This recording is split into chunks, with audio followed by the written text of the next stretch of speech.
Tusk guide sa famille comme si elle était la propriétaire des lieux. L'un derrière l'autre, les mastodontes montent les marches, passent devant la réception et traversent le hall.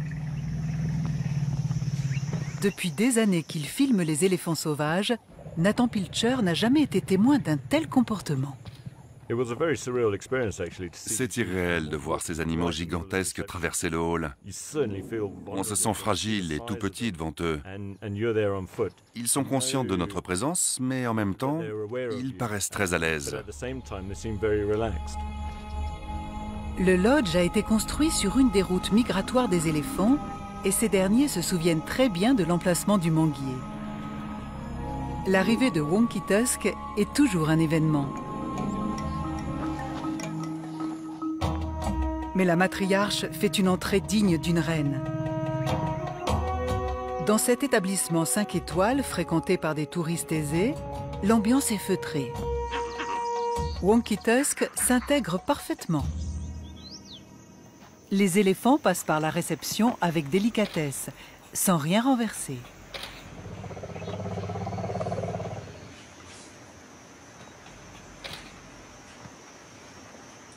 Ils sont bien élevés, mais aussi très curieux.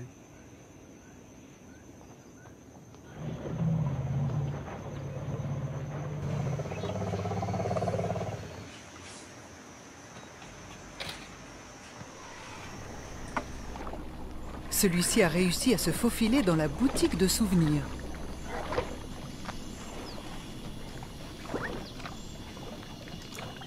Nathan Pilcher a posé sa caméra dans le hall du lodge.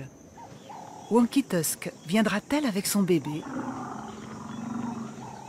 Le bon sens voudrait qu'elle ne le mette pas en présence d'humains. Aucun éléphant ne prendrait ce risque. Mais Wonky Tusk n'est pas un éléphant comme les autres. Ici, c'est elle qui fait la loi. Et elle se moque des conventions.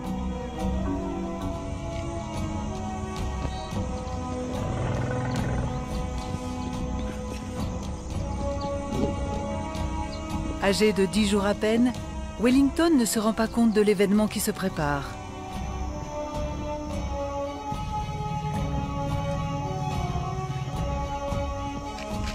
Il est le premier bébé éléphant à traverser le hall du lodge.